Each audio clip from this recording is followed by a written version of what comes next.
Paris est alors une fête. Écran géant sur le Champ de Mars, des milliers de supporters. C'était un soir de juillet 2018. 4 ans plus tard, rien de tout cela dans la capitale. Pour regarder le Mondial 2022, ce sera dans les bars ou chez vous. À plus d'un mois du coup d'envoi de la compétition au Qatar, la liste des communes refusant de retransmettre publiquement les matchs ne cesse de se rallonger. Que ce soit pour des raisons éthiques, la condition des travailleurs étrangers, écologiques, des stades à ciel ouvert climatisés ou parce que le mondial a lieu cette année en hiver. Il y a vraisemblablement des grandes difficultés, voire des drames qui se sont passés. Donc évidemment, ça nous a tous questionnés et c'est bien normal.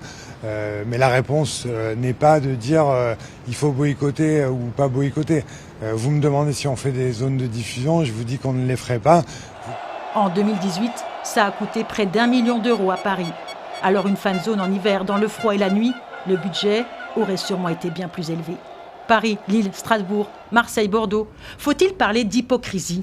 La situation est connue depuis 12 ans, depuis l'attribution du mondial au Qatar. À l'époque, la candidature de ce pays était rouge foncé à tous les niveaux.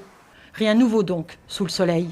Pour certains experts, rien d'étonnant. C'est une réaction normale à quelques semaines d'un événement qui porte depuis des années la polémique. Il fallait s'y attendre. On savait que ça allait être critiqué, on savait que ça n'allait pas respecter les enjeux environnementaux, les enjeux climatiques, les enjeux sociétaux. Donc, dire que ça fait 12 ans qu'on savait et que s'étonner maintenant, c'est hypocrite. Ben non, c'est juste normal. C'est juste que à quelques semaines d'un événement sportif d'envergure comme le mondial, on répète que ça avait été depuis 12 ans une erreur. Aucune commune ne parle de boycott et d'empêcher les supporters de regarder les matchs. Mais elles veulent que cela serve de leçon pour l'attribution des compétitions futures.